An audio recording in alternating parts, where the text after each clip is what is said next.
ini setan dari mana? Terus saya langsung bilang, loh kenapa nggak bisa gitu. Nah ternyata responnya dia, oh bisa ya, masa? Terus dia langsung naik ke atas, dia turun lagi, dia ngasih lihat gambarnya ke saya. Loh dia nggak tahu kalau saya buta juga. Yang banyak responnya tuh, reaksinya gimana? reaksinya menjatuhkan saya. Aduh Don, kalau buta ya buta aja, nggak usah terlalu aneh-aneh deh gitu. Pokoknya, tapi akhirnya setelah itu reaksi yang jujur ya. Tapi gimana perasaannya? Ada yang aneh loh nanti. Jadi pementasan drama komedi ya dilakukan oleh teman-teman tunanetra, yang nonton nggak bisa tunanetra. Halo my friends, ketemu lagi. Kita tadi agak telat ya, wajar lah, di Denpasar kita lagi hujan ya, dan apa namanya, tamu yang saya undang nih wah spesial banget ya kan. Tentu dalam keadaan gini agak kesulitan ya, dan tadinya juga lagi latihan. Nanti kita bahas latihan apa ya. Sampai salam ketemu ya buat teman-teman yang udah join, dan tunggu juga teman-teman yang lain. Boleh nih. Ini kenapa sambil ngomong nih ada lagunya Deep Purple ya kan? Ada When the Blind Man Cries. Nah, karena tamunya nih ya, tapi yang satu ini lagi nggak cries ya kan? Nah, ini ada Mas Didon Kajeng. Wah, gitu dong harus ini. Ya, Mas Didon Kajeng ini adalah foundernya ya, komunitas seni tunanetra Teratai. Gitu. Bahasa ya Mas tadi ya? sedikit. Jadi komunitas ini bukan hanya komunitas tunanetra, tetapi ini komunitas seni ya kan. Jadi memang bergeraknya di seni ya Mas Didon ya. Betul. Ya, bisa nih sambil kita ini tadi ceritanya lagi latihan apa Mas Didon? Boleh dong ya kan, cerita-cerita. Oh tadi tuh gladi bersih, pementasan drama komedi.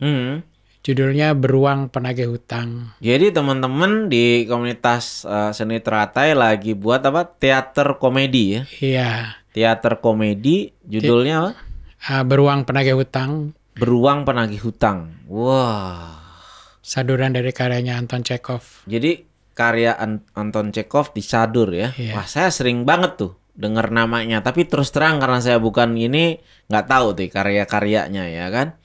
Gitu. Ini ngomong-ngomong nih ya, teman-teman di komunitas seni tunanetra Teratai ini udah sering ya membuat acara-acara semacam ini ya, teater komedi ya. Iya, tapi kalau untuk yang online seperti ini sih baru. Biasanya sih live. Oh, jadi biasanya live ya. Tapi karena Tapi pandemi kalau ini lagi belajar nih. Online baru kali ini ya. Iya. Jadi baru lagi nih. Kira-kira apa tuh perbedaannya dalam hal yang mementaskan loh ya? Lebih enak atau lebih nggak enak tuh? Plus minus ya, cuman mungkin ya lebih enaknya kalau online kan bisa lebih santai, terus nggak terlalu nervous, grogi. Jadi nggak nervous, nggak grogi. Iya. Tapi nggak tahu juga feedback dari audiensnya tapi ya kita kan? nggak. Jadi ya untuk kita kan kayak seperti sorak-sorai, tepuk tangan itu yang kita nggak tahu. Jadi pas kita ngelucu, ini udah bener belum gitu ya? Lucu nggak nih kok? Audiensnya nggak ada. Halo Nita Adia Sani yang udah gabung ya kan. Salam jumpa nih. Kita lagi di podcast gitu aja. Jadi kalau di gitu aja kita mengundang tamu yang menurut saya ya kan penting untuk diundang, yang pasti punya kehidupan yang luar biasa dan ya berkarya yang luar biasa. Oh iya dong, jangan nangis terus ya kan. Lo artinya kan jarang ya kan teman-teman. Sorry ya, saya selalu bilang ya, kalau komunitas apalagi yang difabel selalu menunjukkan ya kan kekurangannya gitu kan. Terus mengandalkan belas kasihan ya kan, supaya orang kasihan dan membantu. Tetapi ini saya lihat ya kan, dari boleh nih yang mau tahu ya soal komunitas seni tunanetra Teratai itu ada akun IG-nya ya kan, Kostra Bali ya kalau nggak salah gitu. Nah di situ bisa lihat bahwa teman-teman ini bergembira gitu loh. Nggak kayak lagu di Purple tadi ya kan, When Blind Man Cries gitu loh. Hampir kita nggak pernah lihat. Jadi berkarya di situ ya kan, dan ingin dihargai atau diapresiasi itu lewat karyanya gitu ya kira-kira ya. Iya, betul. Tapi awalnya ada komunitas seni Teratai ini gimana ceritanya, Mas Didon? Boleh dong cerita, Oh, kalau paling pertama waktu itu saya pertama kali buta, terus saya pergi ke apa namanya kayak ke asrama tunanetra. Nah, di situ setiap saya kan asramanya tempat tidurnya di atas. Jadi kalau dari tempat tidur mau makan turun ke bawah. Setiap kali saya naik turun tangga itu ada satu anak, dia duduk di tangga, selalu duduk di tangga diem. Dan kira-kira apa perasaannya? jadi saya tanya, kenapa kau begini? Kenapa kok diam duduk di sini terus? Dia waktu itu masih SMA dan dia menderita retinitis pigmentosa. Jadi dia Jadi ini berhubungan dengan yang nangkap ya, yang nangkap visualnya yang terganggu. Penglihatannya menurun sampai akhirnya dia nggak bisa sekolah. Akhirnya dia masuk asrama tunanetra, sekolah di SLB. Jadi bukan dari lahir. Bukan dari lahir, dan dia di stres, jadi diem aja di pojok gitu, seperti merenungi nasib. Tertekan gitu ya. Jadi kenapa kamu diem aja kayak gini? Terus dia bilang, saya nggak bisa gambar lagi gitu. Oh, dari dia suka gambar. Ya, dia suka. Terus lo nggak tahu ini setan dari mana. Terus saya langsung bilang, loh kenapa nggak bisa gitu. Nah, ternyata responnya dia, oh bisa ya, masa? Terus dia langsung naik ke atas, dia turun lagi, dia kasih lihat gambarnya ke saya. Loh, dia nggak tahu kalau saya buta juga. Ini nggak tahu nih ya, saya spontan aja ketawa. Cuman maksudnya bukan menertawakan apa ya. Jadi waktu itu terus saya akhirnya saya ada Bu Asrama itu ini dia gambar apa ini? Jadi ternyata dia gambar burung Garuda. Sempurna, cuman kepalanya nggak nyambung sama badannya gitu. Oke. Mungkin karena nggak lihat juga kan dia. Iya. Jadi setelah tapi ini kejadian nyata ya? Nyata ya? Ini nanti ini bukan bagian dari teater komedi ya? Ini orang yang saya omongin ini besok akan pentas. Dia main drama. Itu. Ya, dan kan? kemudian nanti besok pentas sebagai siapa nih? Dia sebagai Tenyom. Sebagai Tenyom. Tenyom itu kayak pelayannya. Lucu. Oke. Ya. Terus abis itu saya kan telepon teman-teman saya yang bisa melukis. Kok bisa nggak ngajarin anak-anak tunanetra? Yang banyak responnya tuh. Reaksinya gimana? Reaksinya menjatuhkan saya. Aduh Don, kalau buta ya buta aja, nggak usah terlalu aneh-aneh deh gitu. Pokoknya. Tapi akhirnya setelah itu reaksi yang jujur ya. Tapi ya, gimana kan perasaannya? Ya aku bilang ya kalau nggak bisa bantu ya nggak apa-apa gitu. Pokoknya. Atau mereka joke lah juga ya. Joke atau juga. Kaget kali ya. Kaget reaksinya begitu ya. Soalnya ini orang buta gila nih kok aneh-aneh. Cuman akhirnya ada satu namanya Mas Ponco itu tuh. Dia oh ya coba deh aku pikirin kira-kira apa pelajaran yang bisa untuk anak tunanetra. Jadi yang guru pertama Mas Ponco, dia benar-benar ngajarin, jadi dia pakai pipet yang ditempel. Jadi kita bisa meraba, jadi garisnya tuh dari pipet, terus ada dari ruas-ruas bambu yang ditempel. Jadi kita bisa raba apa yang kita bikin. Ngerti ya? Jadi ada caranya, bukan kayak ngelukis biasa. Itu yang pertama, sampai akhirnya terus Mas Ponco karena ada sesuatu dan lain hal, dia nggak bisa dilanjutkan sama Citra. Citra terus Saya tahu mulai nih Citra Sasmita ya Citra Sasmita. Kemudian dia mulai ngajarin kita mencari kertas yang agak tebal yang lembut dan pakai pensil. Kemudian pensilnya ditekan supaya kita bisa meraba apa namanya bekas garisnya itu. Bisa ya begitu. Bisa. Apalagi yang udah buta udah lama dia lebih sensitif tangannya. Kemudian dan Citra kemudian sibuk dia kemudian nikah. Kemudian dilanjutkan lagi sama Pande. Nah, kemudian kita lebih jadi dia mulai mengarahkan lebih maju lagi. Jadi kalau saya biasanya pakai kanvas sama cat. Sama cat Kalau akrilik. kanvas sama cat gimana ngerabanya? Saya pakai tangan. Bisa. Jadi nggak pakai kuas. Jadi langsung catnya. Jadi habis selesai ngecat ini tangan ya penuh lah. Belepotan. Tapi artinya kan tidak bisa merasakan yang tadi dibuat itu di mana. Hanya dikira-kira ya.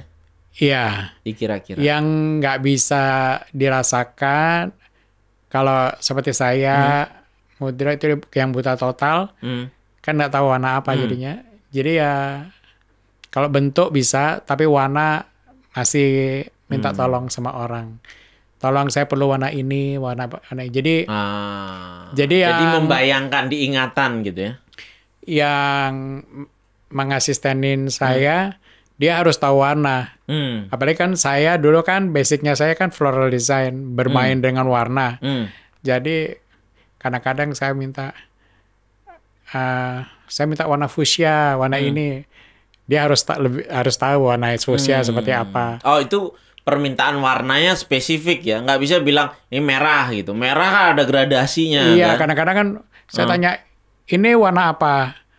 Merah apa? Ya pokoknya merah gitu. Saya yang stres sama akhirnya kalau sama. Tapi bikin perjanjiannya gimana? Nih merah ini namanya merah ini. Ya kan kita nggak lihat tuh. Ya memang, cuman kalau kan kita bisa tahu kalau dia yakin ngomongnya oh ya ini bener. Iya. Tapi nggak tahu ya, perasaan saya tumben saya podcast ya kita ngobrolin yang sebenarnya absurd ya. Iya, maksudnya bagi orang mungkin menyedihkan ya, tapi entah kenapa kok rasa yang saya ini jadi ketawa ya. Bukan berarti mau menertawai loh ya. Nah, tapi sesuai sama judul kita ya kan. Jadi Mas Didon entah kenapa saya berikan judul Menertawa Hidup dari Kegelapan ya. Nice. Oh iya kan? Gelap-gelap ya, tapi bikin teater komedi gitu loh. Yang di mana banyak orang tuh merasa perlu menghibur teman-teman yang tunanetra. Ini teman-teman tunanetra artinya memberikan hiburan ya, tertawa buat masyarakat gitu. Oke, tapi sebelum kita lebih banyak ya bicara soal itu, saya mau tahu soal pertunjukan ya kan, karena ini menarik nih. Pertunjukannya nanti bisa dilihat di live streaming ya. Iya. Di YouTube. YouTube-nya apa alamatnya? Alamatnya. Waduh, lupa no. Wah, sekarang gini deh, cara yang paling gampang adalah lihat story saya. Ada posternya di situ, ya kan? Ada posternya di situ, teman-teman bisa lihat. Bayar tiketnya berapa, Mas? Nggak bayar. Tapi kalau mau ngasih donasi, boleh. With my pleasure. Tapi kalaupun nggak ngasih, kita tetap senang. Yang penting ditonton, Anda senang, diapresiasi. Iya. Itu dong. Mantap. Ya kan? Iya, kita bukan minta-minta ya kan. Yeah. Ngamen boleh kan? Ngamen kan. Jadi kita pentas, masalah orang mengapresiasi seperti apa boleh. Yang penting ketawa aja ya. Betul. Toh teman-teman nggak denger ya. Bisa gak sih live streaming penontonnya ketawa kita dengar? Nggak bisa ya? Nggak bisa. Oh lewat chat gitu. WK gitu kan. Gitu. Teman-teman ramaikan lah ya. Tapi rugi juga. Kalau nulis WK teman-teman nggak lihat juga ya? Enggak. Kacau. Tapi ya, ini menariknya di situ itulah. Kali ya kan. Sometimes life is crazy. Akun IG-nya Mas Didon keren juga ya. Masih aktif nggak itu? Bali Crazy itu. Blind ya. Blind ya. Kenapa namanya Bali Crazy Blind? Ya soalnya sejak saat itu teman-teman ya suka ngomongnya crazy, lu crazy gitu. Jadi ya udahlah. Teman-teman yang tunanetra atau Enggak, yang teman-teman saya dulu. Kira-kira menurut Mas Didon kenapa ya mereka berpikir Mas Didon gila nih? Dan nggak marah ya kan? Biasa orang dibilang gila kan? Ya kan, gilanya bukan gila-gila mengong. Gila karena kita apa ya namanya? Bukan gila dalam artian buruk kali ya? Iya, jadi gila itu. Jadi saya selalu bilang ke orang-orang, we are just blind, we can do all things. Kita cuman buta aja. Jadi yang lainnya bisa. Gitu. Kita bisa ngelakuin yang lain. Hanya memang kalau tunanetra kita perlu sedikit waktu untuk orientasi jika kita ada di tempat yang baru. Itu aja. Setelah kita kenal tempat yang baru, dilepas bisa. Tapi ngomong-ngomong soal ini nggak apa-apa ya ngomong buta ya. Nanti saya salah nih di media nih. Nggak apa-apa. Ya memang buta ya kan. Ya kan ada ininya tunanetra ya kan gitu. Tapi oke lah kalau sudah ngomongin buta. Tapi gini loh, menariknya ya. Disabilitas ini paling banyak punya superhero. Iya kan? Nggak ada. Hampir nggak tahu saya. Ada nggak superhero yang deaf? Ya, tuli. Nggak ada. Ya kan? Ada nggak yang cacat fisik? Nggak ada. Jarang lah. Ya kan? Si bongkoknya ada kan? Disabilitas fisik. Tetapi kalau tunanetra ada. Si buta Indonesia si buta dari Gua Hantu. Kalau di luar ada Daredevil. Tuh kan? Ada. Ya kan? Jadi gimana nih? Itu cukup bisa mewakili nggak? Membantu nggak secara mental ya teman-teman? Pertanyaan absurd kan? Tapi ya gini. Kenyataan tidak seindah itu gitu ya? Iya betul. Saya biasa. Kalau saya terus terang, saya nggak sesensitif Daredevil sama si buta di Gua Hantu. Nggak segitunya ya? Iya, bisa kalau saya sih dari denger aja gitu ya, bisa bertarung. Udah pakai tongkat masih masuk selokan. Kalau saya masih. Oh ya? Soalnya ya itu bawaan diri aja kerosokan. Oke. Itu kan maksudnya bagi orang baru kenal si buta Gua Hantu terus ketika ketemu teman-teman tunanetra diperlakukan begitu juga ya kan dan sebagainya. Saya mau tahu nih ya, kita mau tahu lebih banyak dunia teman-teman di Kostra ya, komunitas Mitra Tai. Tapi saya mau dari pribadi Mas Didon dulu ya kan. Tadi bilang jadi sebenarnya Mas Didon nggak dari lahir ya mengalami ini. Bisa cerita nggak lebih banyak dari kapan? Kurang lebih 6 tahunan lah. 6 tahun ya? Ya. Jadi waktu itu saya kena ablasio, jadi retina di mata lepas karena goncangan yang keras. Waktu itu saya sempat kecelakaan di lapangan Renon. Singkatnya gitu ya, saya kecelakaan sama motor. Orangnya baru belajar naik motor, saya ditabrak. Kemudian saya 3 hari koma. Ya sudah, Jadi waktu bangun tiba-tiba sudah nggak lihat. Satu mata nggak lihat karena pecah ini. Yang ini pelan-pelan. Jadi ketika bangun masih bisa lihat satu, tapi kemudian terus menurun gitu ya. Ya, saya merasa waktu itu sebenarnya saya kayaknya udah mati aja. Maksudnya 3 hari itu saya koma. Saya ngerasa seperti lagi berjalan gitu di atas aliran air yang bening banget, pokoknya enak banget. Terus saya lagi berjalan sama seseorang. Bidadari ini bukan? Enggak, bidadara. I don't know him, cuman apa namanya bersinar orangnya. Terus kita ngobrol banyak dan badannya ringan banget. Jadi kan kayaknya nggak ada berat. Aku udah pikir wah kayaknya udah tewas nih kan. Ini roh kayak. Cuman setelah ngobrol lama, sampai akhirnya dari satu titik tiba-tiba saya dengar orang itu ngomong, tugasmu belum selesai. Ini denger ya? Iya, akhirnya orang itu ngomong tugasmu belum selesai. Tiba-tiba saya langsung sadar. Iya, kok sadar aku langsung. Dan enaknya nerusin itu aja ya? Iya, soalnya itu nyaman kan, badan ringan. Dan waktu saya sadar, ibu saya udah nangis di sebelah. Sadar dokter, sadar gitu. Wah, Orang lain happy, kita yang kecewa. ternyata almost 3 days saya nggak sadar. Waduh, luar biasa tuh. Jadi itu ya bisa dibilang pengalaman spiritual. Jadi saya percaya Iya. saya sekarang nih dikasih hidup.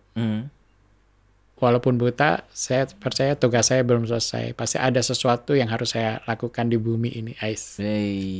Ya itulah ya, near death experience. Saya lebih baik mendengarkan ceritanya aja ya daripada mengalaminya. Ais. Loh iya kan? Gitu, itu enak didengarkan tapi nggak enak dialami pasti. Betul. Ya. Itu. Tapi kan itu awalnya kemudian jadi tahu ya, ada penglihatan terganggu, kemudian perlahan-lahan malah makin menurun. Gimana perasaan Mas Idon waktu itu? Sempat shock, sempat stres. Di satu sisi kita tetap bertahan ya hidup, tetapi ada yang berkurang dalam hidup kita. Iya, dan waktu itu saya juga ada masalah dengan keluarga. Jadi waktu itu terus kemudian waktu mata saya ini mulai bermasalah tuh, saya berobat ke Singapura. Pulang dari Singapura, rumah kosong. Anak-anak nggak ada, istri saya udah nggak ada. Pokoknya hilang aja gitu. Hilang, dan disitulah saya mulai merasakan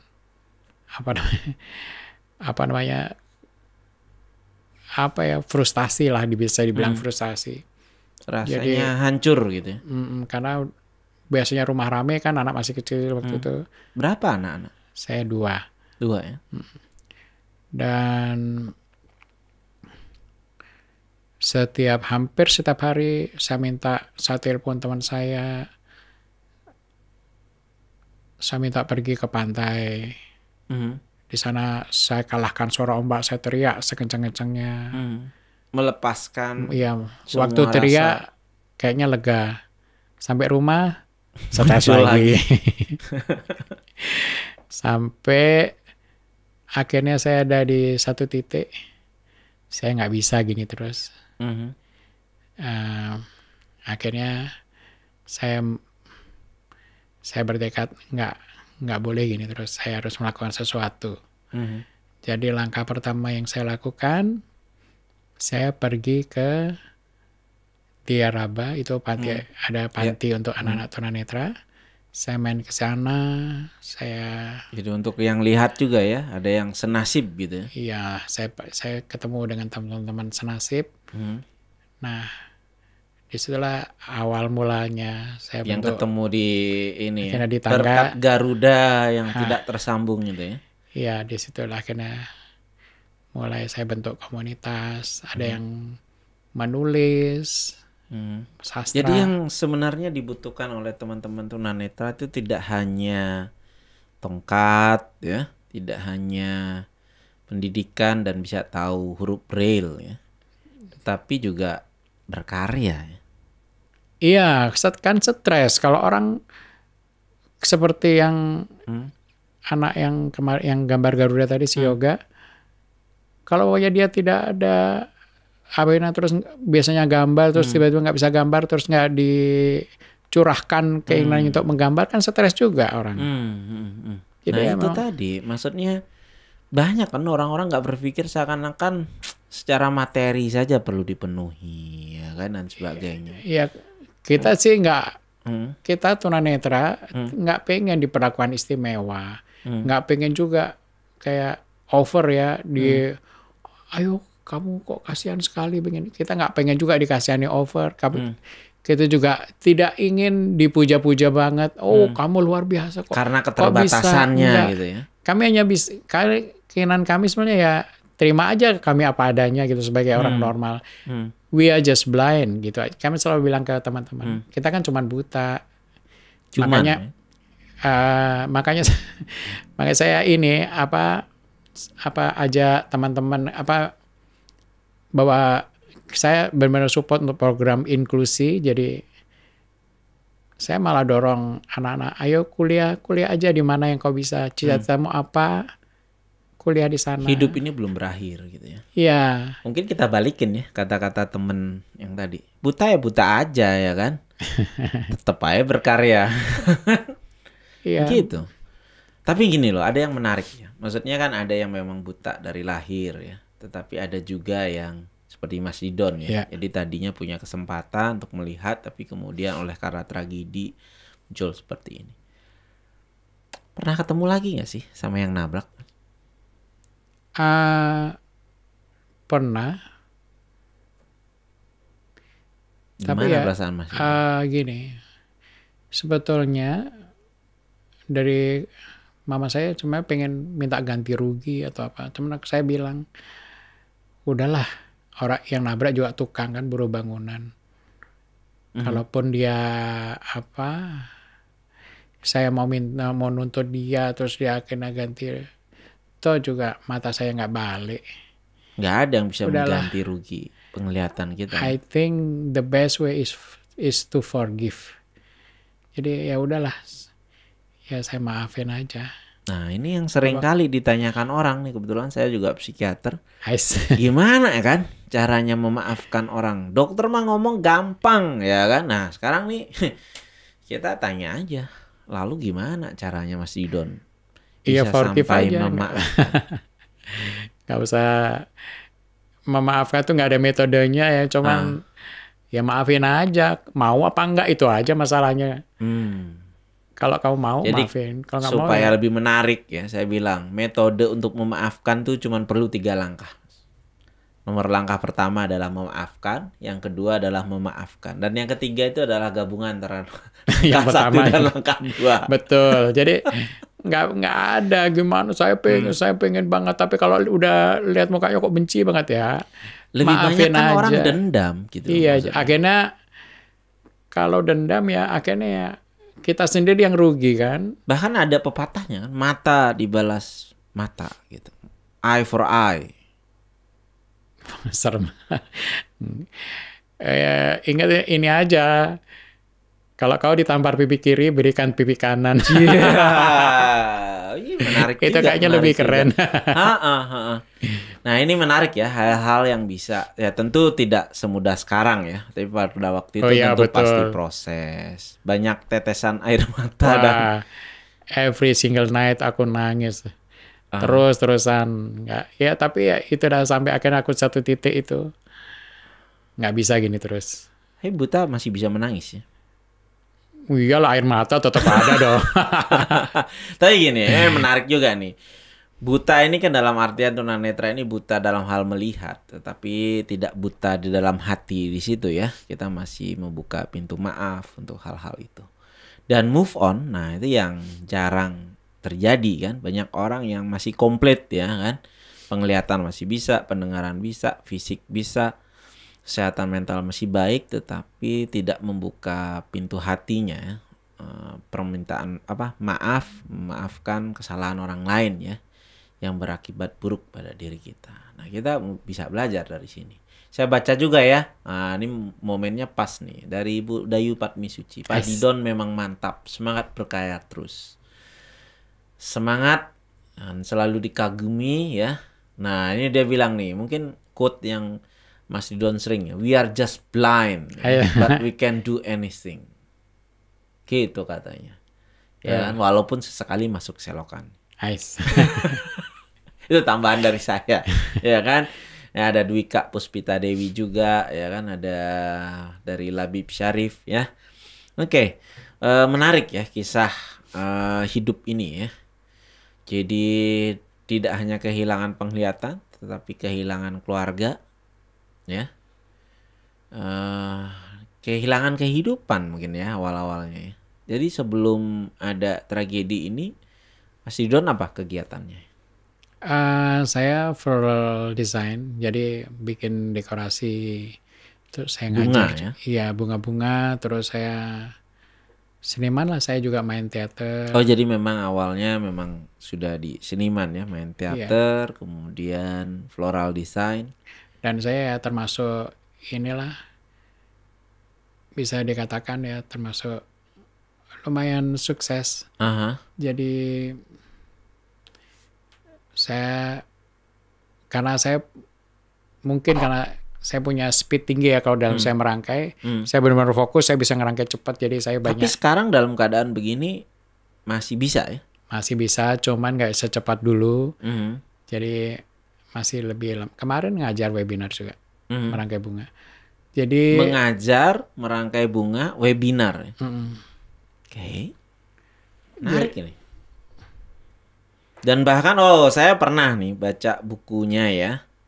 Jadi Mas Didon ada bukunya ya. Namanya apa? Judulnya? Bali Bloom. Bali Bloom.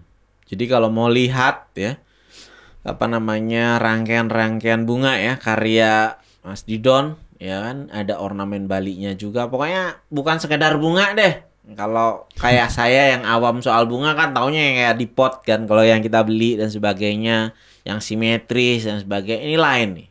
Ini lain. Benar-benar mengubah persepsi saya soal seni merangkai bunga, ya kan? Namanya apa sih seni merangkai bunga itu kan ada namanya kayaknya. Ya kalau yang Jepang Ikebana, kalau Bali ya seni majajahitan, meringgitan dan kawan-kawan. Jadi sebenarnya sudah ada ya. Jadi, teman-teman yang stay tune di sini boleh loh bantu saya kalau ada pertanyaan dan sebagainya ya kan, supaya kita lebih interaktif nih. Bertanyalah lagi. Nih dari Dwika Puspita Dewi. Betul juga, saya juga udah baca nih Bali Bloom, menginspirasi banget. Gitu katanya nih, ya kan? Bali Bloom. Artinya apa tuh?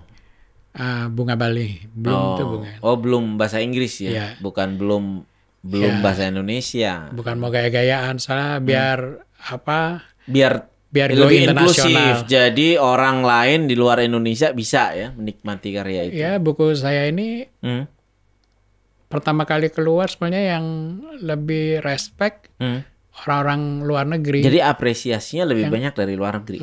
Yang banyak beli itu waktu itu dari Eropa sama dari Australia. Wow. Tapi ya. Jadi cerita ini setidaknya sampai ya di negeri mereka. Itu yang paling penting kan? Saya sih sampai gimana? Soalnya gini, kalau mungkin bedanya mentalnya nggak semua ya. Di Indonesia sama di luar negeri itu gini. Seperti waktu saya kasih lihat buku Bali Bloom, rata-rata kalau bule yang melihat, mereka reaksinya biasanya seperti ini. Wow, bagaimana kau bikinnya? How can you do this? Wow, amazing. Pasti mereka akan kagum gitu. Tapi kalau ngasih lihat yang teman-teman orang Indonesia, setelah melihat buku, oh bisa saya bikin ini, oh bisa nih, oke. Oh bisa nih, oh ini jajah celorot nih, bisa nih kayak gini gitu. Jadi dia nggak pernah hanya membandingkan dengan dirinya ya. Enggak. Dan sebenarnya kan yang penting itu desainnya kan. Iya. Bukan soal udah ada desainnya terus kita buat ulang. Kalau di kita kebanyakan mentalnya kan mental meniru. Jadi ya gitu dah. Oh nih jajah celorot bisa ngekene bisa gitu. Jadi enggak. Berarti saya termasuk mental bule ya. Ketika saya serius nih gitu kan. Gimana caranya? Kita waktu itu pertama ketemu sekitar 3 tahun lebih ya. Dari situ saya dibilang gimana caranya buat dan sebagainya. Serius nih gitu. Pikiran negatif tuh palingan asistennya ya kan yang ini. Ternyata emang buat sendiri ya kan. Ya kalau teman-teman boleh tuh ya masuk ke YouTube-nya Berteman Baik tuh ada juga kan acara pada waktu Hari Kesehatan Mental Sedunia ya. Saya boleh cerita ya. Waktu itu Mas Didon ya kolaborasi sama tamu kita gitu aja yang lebih dulu ya minggu lalu yaitu Mbak Kimora ya. Nah, maka Kimoranya fashion show ya. Kemudian Mas Didonnya mendesain ya bunga tangannya. Buket, ya. Ya kapan-kapan mestinya sekalian bajunya maunya itu lama bikinnya. Oh ya? Iya. Nah, Perlu kita bisa waktu. crowdfunding dulu tuh. Oh, Siapa betul. tahu kan nanti di bulan Februari. Wah, kita nih Cari saatnya sponsor ya nih, kita. cari sponsor. Iya, saatnya kita promosi. Jadi sebenarnya gini, 10 komunitas plus 1 ya. Teman-teman salah satunya Kostra, kemudian kemarin Kimora dari teman-teman Gaya Dewata. Jadi pokoknya 10 komunitas orang-orang yang biasanya terstigma lah, ya kan, dalam kehidupan ini sebagai bukan seseorang yang normal. Jadi ada teman-teman dari KPSI ya, Schizophrenia, kemudian dari Bipolar, komunitas bipolar Bali, Movement of Recovery ya, itu dari teman-teman korban nafsa ya kan, narkoba. Kemudian apalagi ya, banyak pokoknya. HIV ya dari Paramacita, kemudian Love and Strong Woman dari teman-teman penyintas cancer payudara ya kebanyakan.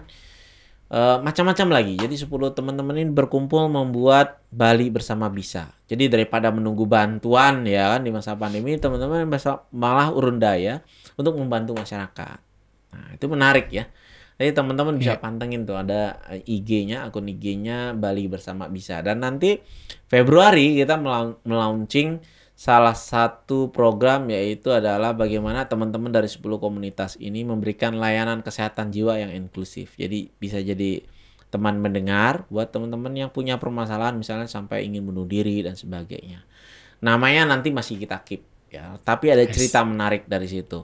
Nah, sebenarnya kita pengen juga ya kan, bukan hanya membuat program tetapi juga unjuk diri ya kan, karena bukan hanya secara materi membantu, ya kan, atau kuping untuk mendengar, tetapi juga lewat seni, ya kan, orang bisa bertahan lewat seni. Ya, saya ingat nih, salah satu pembicaraan kita yang menarik, Mas Ridon gimana? Kalau teman-teman dari komunitas seni tunanetra, kita ajarin pelatihan untuk teman mendengar. Waktu itu responnya apa? Apa? Ya kalau mendengar memang cuman itu aja bisanya. Ya kan, kecuali teman melihat itu yang sulit ya kan. Iya. Saya langsung, iya benar juga. Ya kan, benar juga seperti itu. Menarik gitu ya. Nah sebenarnya gini, oke, berarti basicnya memang dari teater ya. Tapi apa sih yang sebenarnya ingin disampaikan ya lewat pertunjukan teater besok ya? Kalau misi kami sebetulnya kami ingin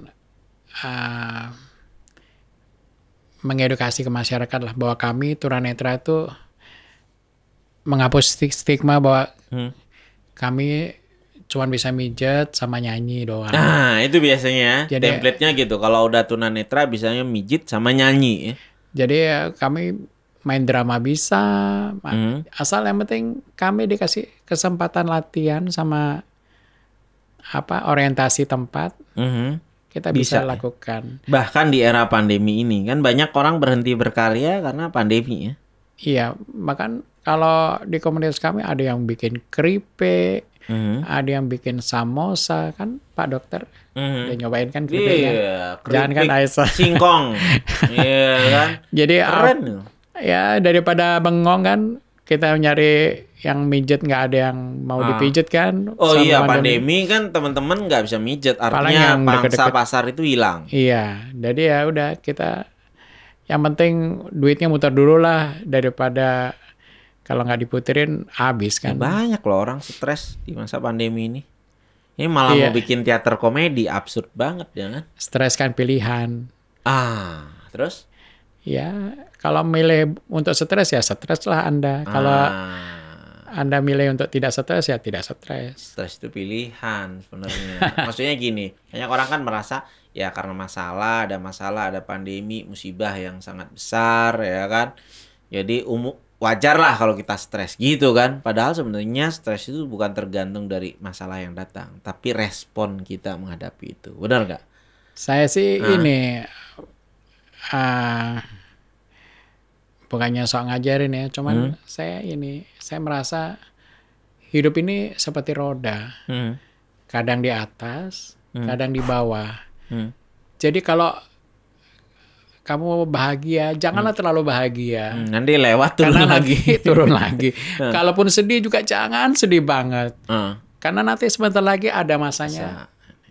Dan iya, orang Bali bilang kan gitu. Amongken je liangnya munto sebet nih gitu kan. Seberapa besar bahagia gitu deh nanti sedihnya. sedihnya. Gitu ya. Biar ada konten lokal kita dari Ais. Bali, ya kan gitu. Tapi gini Mas, maksudnya pandemi ini kan banyak orang murung gitu kan. Tapi kenapa bikin teater komedi? Yakin nggak masyarakat masih bisa ketawa? Yakin lah. Malah biasanya tawanya lebih kencang Malah ya. Jarang-jarang menertawakan misalnya kan. menertawakan kesetresannya kali. Ini ada nih Biasa- Astuti Herni. Boleh tuh keripik singkong. Kriuk nih, ada Serenyol, Pak Adi, Pak Agung. Semua ini nih, Pak Nyoman Sudiasa. Salam mantap jiwa Mas Idon. Wih. Gitu. Jadi latihan ya, latihannya udah berapa lama nih teater komedi ini? Udah antara 1-2 bulan, lupa saya 2 bulan kali. 2 bulan, Wih, lama banget ya. Iya, soalnya nunggu pentas ditunda-tunda akhirnya kan maunya kami pikir kan Desember ini udah nggak lockdown, udah orang bisa nonton. Saya tetap masih nggak Jadi bisa. tetap pengennya Ya kita udahlah, orang nonton direct ya, directly ya. daripada nggak pentas-pentas, ya udahlah coba pentas online.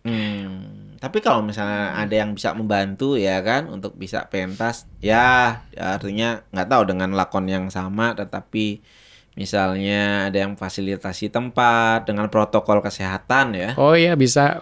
Kenapa enggak ya? Kayaknya Ditunggu nih seru undangannya, nih, guys. seru kayaknya. Kalau ada yang nemu tempat yang bagus, mau ngundang kita, woi dengan bahagia nih, guys. Ngomong lagi libur kan, kan yang main kebanyakan anak sekolah sama mahasiswa. Jadi kan kan lagi libur lagi sebentar nih. Bisa gitu nih, bisa ditanggap, guys. Wih, bisa ngamen ya kan? Iya libur akhir tahun ya kan. Tapi gini loh, belajar itu kan 2 bulan itu nggak sebentar, butuh konsistensi kan maksudnya. Teman-teman gimana nih? Ya harus ini apa ya namanya komitmen. Jadi kami latihan tuh setiap hari Jumat, Sabtu, Minggu. Jadi latihan terus Jumat, Sabtu, Minggu. Jadi karena juga yang pemainnya ada yang tinggal di Pecatu, kan jauh juga ke Denpasar, latihannya di Denpasar. Terus ada yang tinggal di Petang.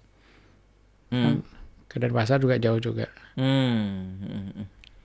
Ya itu, artinya saya nggak ngebayangin juga. Kalau biasanya kan standarnya orang mau pentas ya, baca naskah ya. Naskahnya ada yang huruf braille apa gimana?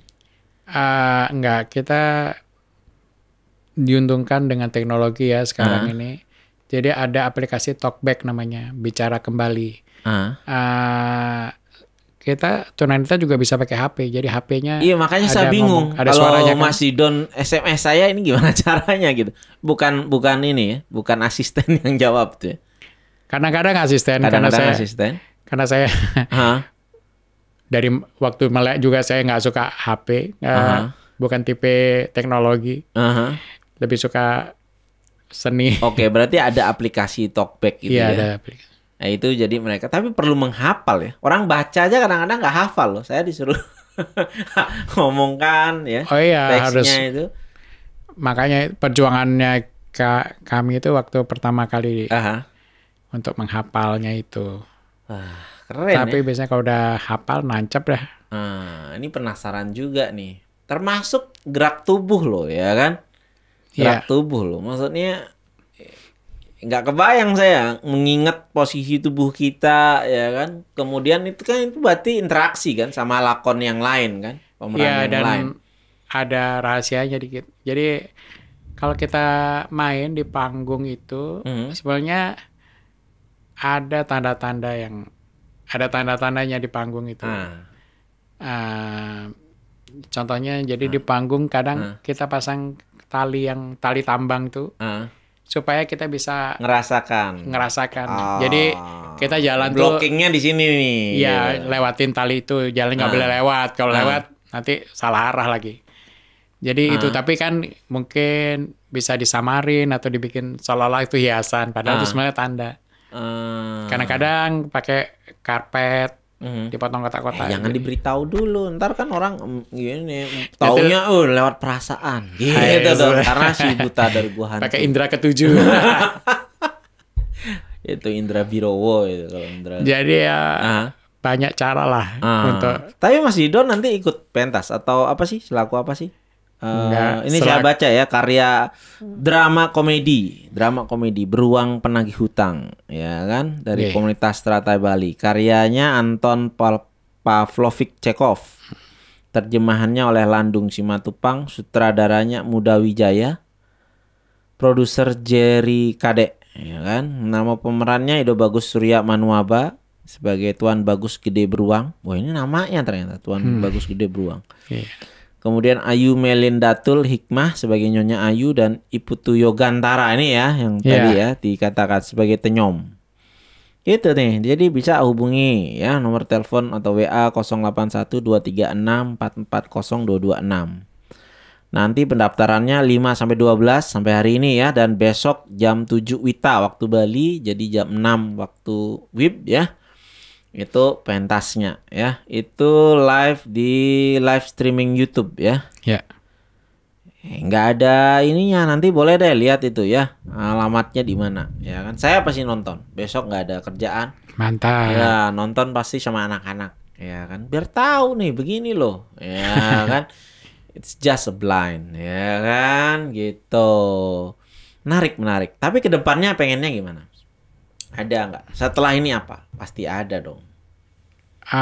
Setelah ini mimpi kami ingin pentas di luar. Mungkin kalau di luar ini maksudnya apa nih? Di luar Bali, di Jakarta, mungkin di Surabaya.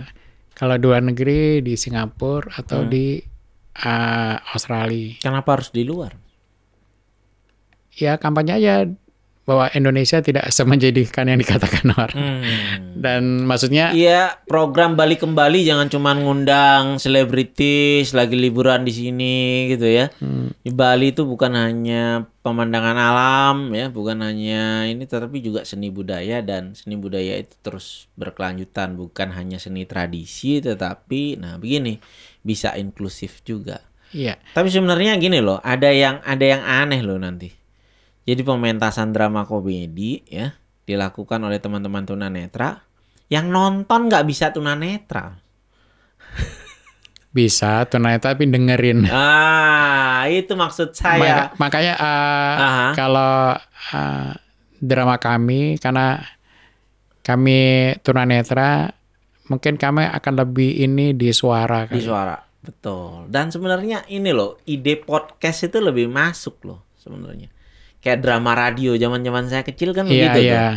Drama radio. Anak-anak tuh paling suka tuh dengar drama radio, dan mereka bisa niruin suara-suaranya orang-orang itu. Nah, itulah kita sekali-sekali buat lah kan. Kita bisa kolaborasi ya kan. Ya skripnya kita perbincangkan bersama ya kan, kolaborasi, tetapi tema-temanya bisa ya suatu tema yang anti stigma lah, membahas apapun ya kan, tapi drama radio, ya, drama podcast ya, jarang kan. Yang begitu keren kan.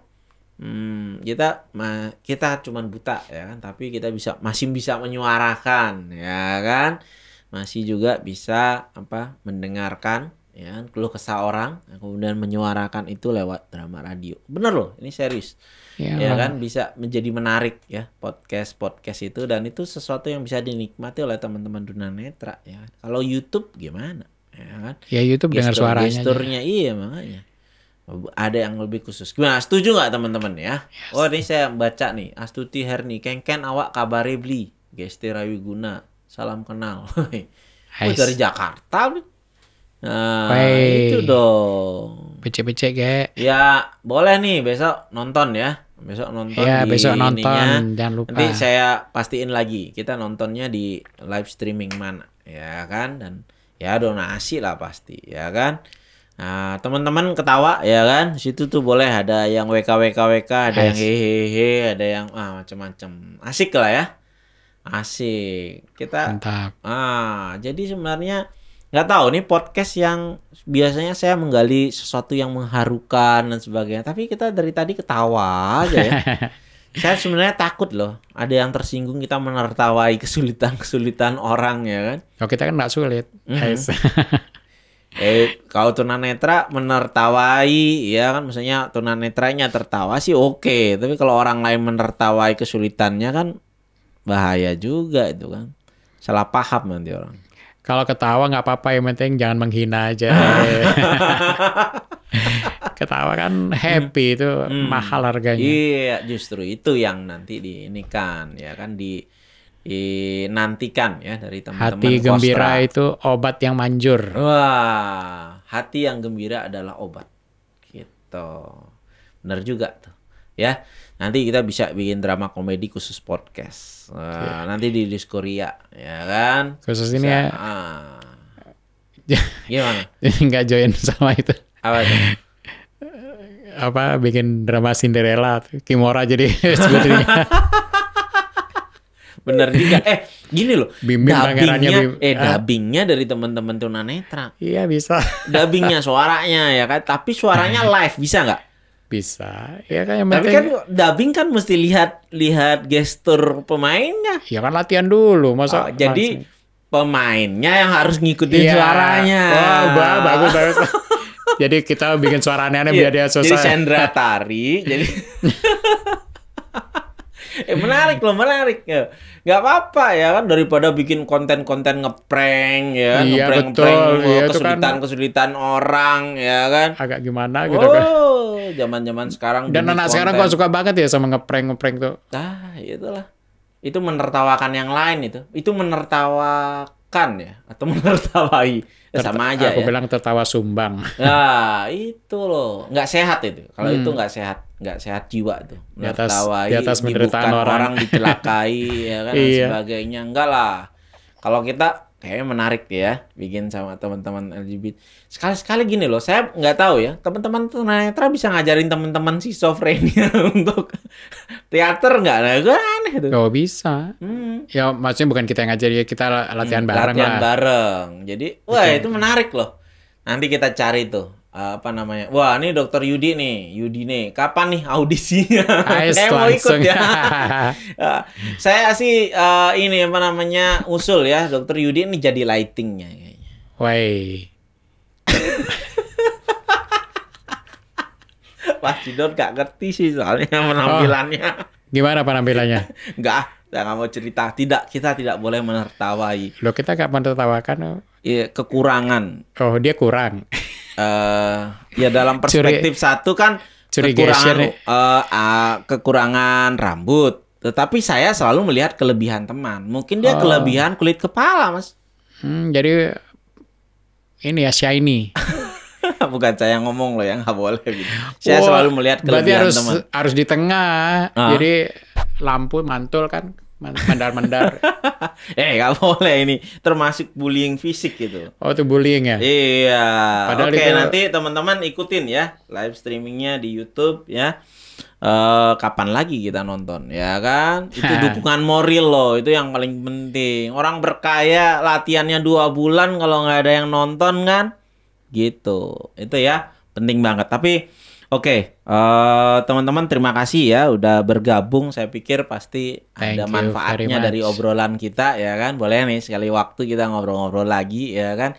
Dan drama radio itu harus diwujudkan. Mantap. Gitu ya. Gitu teman-teman. Kalau ada yang nanya nih podcast apa sih gitu, kok ngobrolinnya ngalor ngidul. Ya namanya juga gitu aja. Ya kalau ada yang nanya ini podcast apa, saya jawab ya gitu aja. Terserah saya mau ngundang siapa ya, mau apa yang diobrolin ya kan. Mau ada yang dengerin ya kan.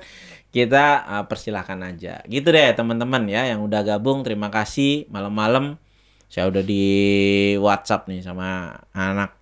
Oi, titip makan dan sebagainya. Jam segini ya kan. Gitu. Tetapi kita belajar banyak tadi soal bagaimana sih ya tragedi itu bisa jadi komedi. Ya kan, tragedi dalam kehidupan kita tidak menghilangkan komedi dalam perasaan diri kita, dan bagaimana Mas Didon dan teman-teman bisa menertawai ya kehidupan ini bahkan dari kegelapan. Itu barangkali teman-teman yang sudah gabung di sini, kita ketemu lagi ya dalam episode yang berbeda dari podcast gitu aja. Oke, kita say goodbye ya buat my friends. Bye-bye. Bye bye.